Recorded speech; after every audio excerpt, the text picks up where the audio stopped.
chime back. I apologize for that. My phone rang, and then I put the video on pause, and then I stopped it. But anyway, let's not talk about technicality. Let's talk about business at hand. Um, we collectively, these are the laws that need to be worked on, and I don't know how that works, but if you can have a video that's in color, black and white, and you can still get off for a crime that you committed, there's something wrong. And there needs to be some judicial changes made that are not going to happen overnight, but the wheels need to be turning. Okay? Um, this should not be a hard conviction. He needs to go to prison, and he needs to spend plenty of time in there. He needs to think long and hard about what he did, and he needs to discuss it with his fellow men, his soon to be roommates, about his behavior and what he can do differently. And I'm sure they will support that conversation. So, another thing I want to talk about is Al Sharpton. He talked during the funeral that was held, I believe, in the state that George Floyd was murdered in, and I did get a chance to see it on on on live camera. And one of the things that he's calling for is everybody to get together in Washington D.C. in August, and I'm hoping that comes to pass. Al Sharpton, Jesse Jackson are a little bit ahead of a lot ahead of my time, and I do remember them as a child and how they advocated for the rights of blacks, African Americans. I think back then we were called blacks, but African Americans, and it was way above my head at that time, but I was able to really, really appreciate what he said. There is a difference between peace and quiet. We're calling for peace, but some people just want you to be quiet. Do not get the two mixed up. You know, as African Americans, we're used to being quiet, or we speak amongst ourselves, okay? And we have to speak amongst ourselves to everyone. And we need to say the same thing. Not only do we need to say the same thing, but we need to do the same thing. We turn on each other entirely too quickly. You know, sometimes it's about standing together and being united. I'm not, and a united front at that. Okay. So Al Sharpton is calling, I guess you want to call it a march on Washington. Maybe that's not the correct word, but I think it's a march on Washington because he's comparing this period to the other periods that we've had in life when women marched for the right to vote. Absolutely. When we when black people marched for social justice and racial equality. The Martin Luther King speech in Washington. So he's calling for something similar to that. And the blessed thing is that not only will black people be there, but white people will be there. European people, you know, it would be awesome if all of us could have a march on Washington, whether it be in the United States or be in Europe, Africa. We all need to have a march, and we all need our Al Sharptons, our Jesse Jacksons, our Malcolm X's, our Martin Luther Kings to stand and to speak. And more importantly, we need to support. How do we support? Well, one way is to focus on the election. Let's get to the election. And I shared with you that we will not negate that President Trump is still the president and he is running for 2020 election. So I had to do some homework because I didn't know that much about President Trump. President Trump, being the 45th president of the United States, was a Republican in 1987. He was a he represented the Reform Party in 1999. And I never knew there was a Reform Party. I knew there was Republican, Independent, and Democratic. He was a Democratic in 2001. I did not know that. And he was a Democratic for roughly 8 years because he went back to representing the Republican Party in 2009. Something else I didn't know about President Trump that you need to know about the President of the United States. You may not have voted for him, but you live in the United States and he is the President of these United States. Some people like to say, well, he ain't my president. He ain't your You live in these United States. You live under these rules. He is the President of these United States and you live in the United States. So let's not be small minded. Okay? In 1987, he advocated that America stop paying to defend countries that could defend themselves. This was deemed a democratic message at the time. It does sound like a democratic message. In 1987, he was questioned as to whether or not he would run for POTUS, President of these United States, and he said no.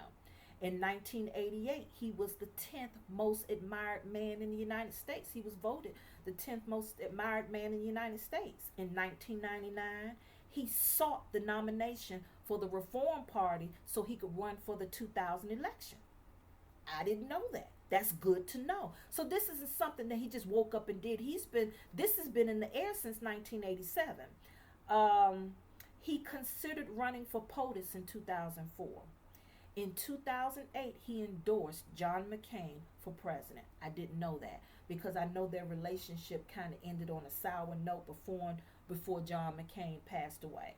And in 2012, he had presidential speculations. I got this from a source, credible source. About the Trump administration and its accomplishments. I will not discuss that right now because it's very long and questionable. But I will discuss what what issues he's standing for in the 2020 election. He says that for immigration, he wants to reduce illegal immigration and to reform the legal immigration system. He stated that he wants to lower individual and corporate taxes for the economy, to cut regulations, and to end trade deficits. As far as health care, he wants to do what he calls the Obamacare, which we know is not the appropriate name. He wants to cut drug prices, so my guess is that he wants to reduce for the cost of prescription drugs, and he wants to reform Medicaid.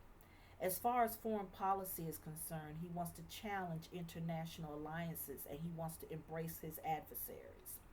As far as social issues are concerned, he wants to limit access to abortion and he wants to ban transgender troops from joining the military. His stance on the energy and climate change, he wants to withdraw from the Paris Climate Accord, which means that's an international agreement to reduce global greenhouse emissions. He wants the United States to withdraw from that agreement. I am not endorsing or suggesting that he's right or wrong about anything. I'm just telling you what his position is. As far as energy is his stance on energy, he wants to boost fossil fuel development. In 2018, his administration announced plans to end the Clean Power Plan. This was put in place by the Obama administration to curb emissions from power plants, pushing states towards renewable energy. In other words, the Obama administration says, look, we need to curb emissions from power plants, like you get emissions from cars.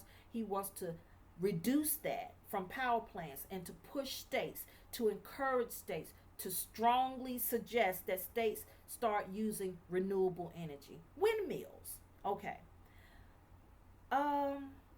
That is the position of President Donald Trump. The next time we get together, we're going to talk about Joe Biden, and we're going to get in details. I've discussed his platform in general in my previous video. But in our next one, we're going to get into detail.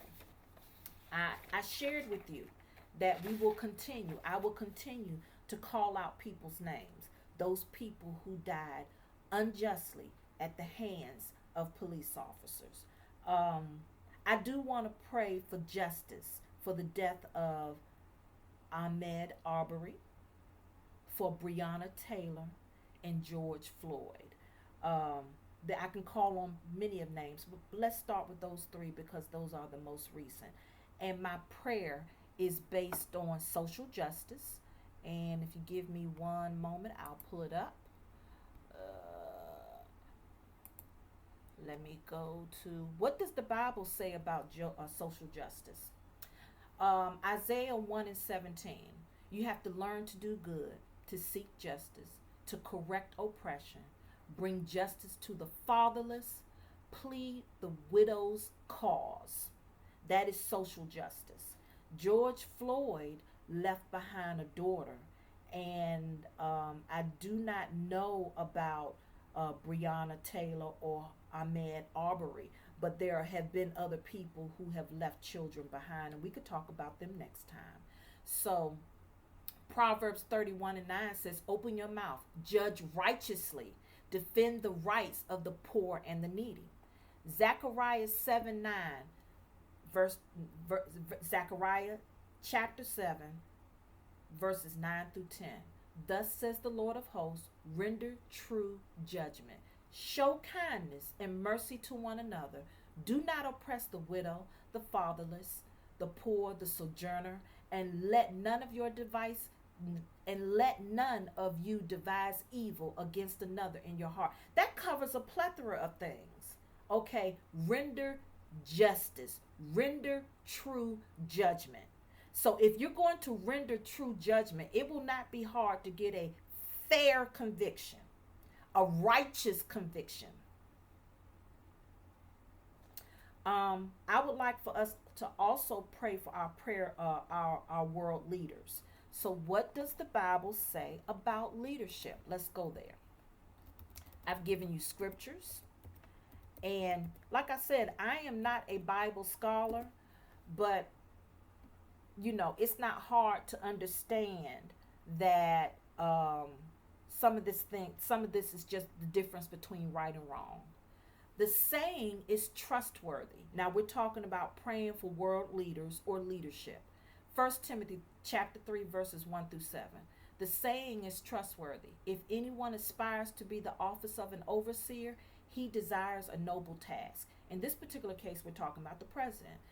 We're talking about the present, our current president and the president of the future, whether it be Joe Biden or President Trump, because those are the two people who are running.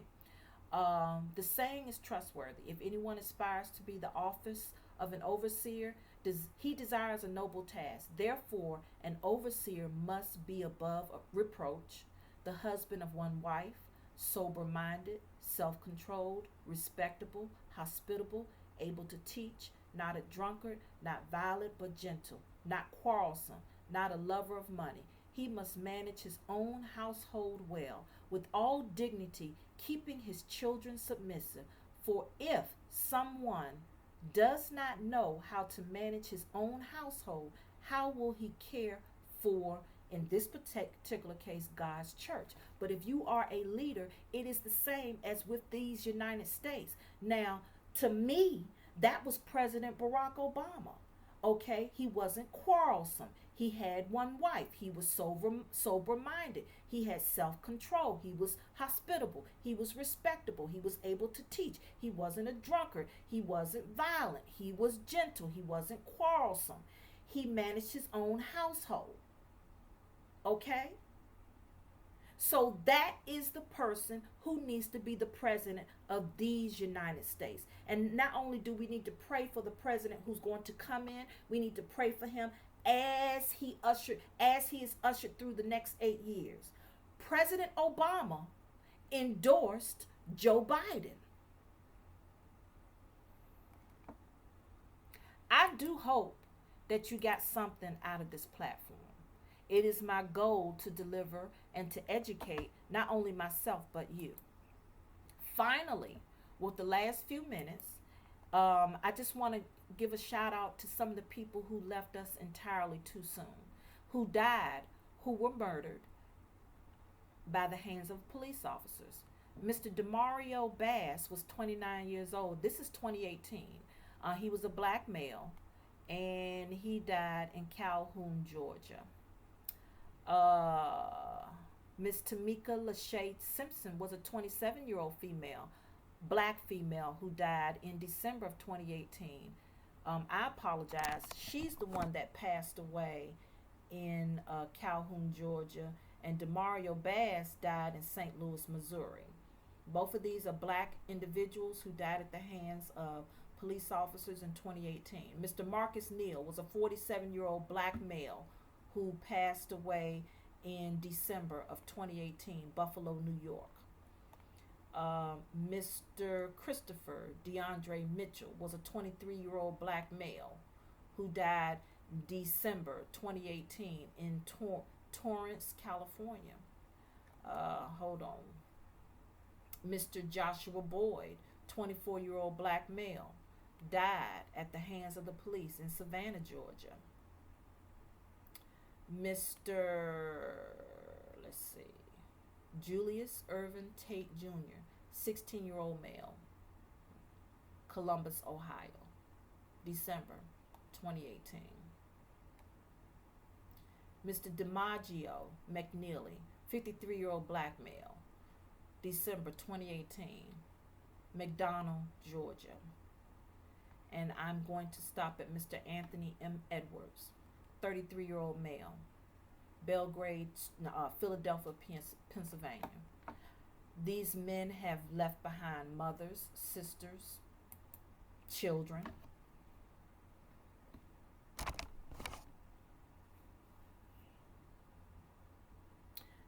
Your children are no greater, no better than anybody else's children. We all have a right to make decisions, to be all that we have aspired to be.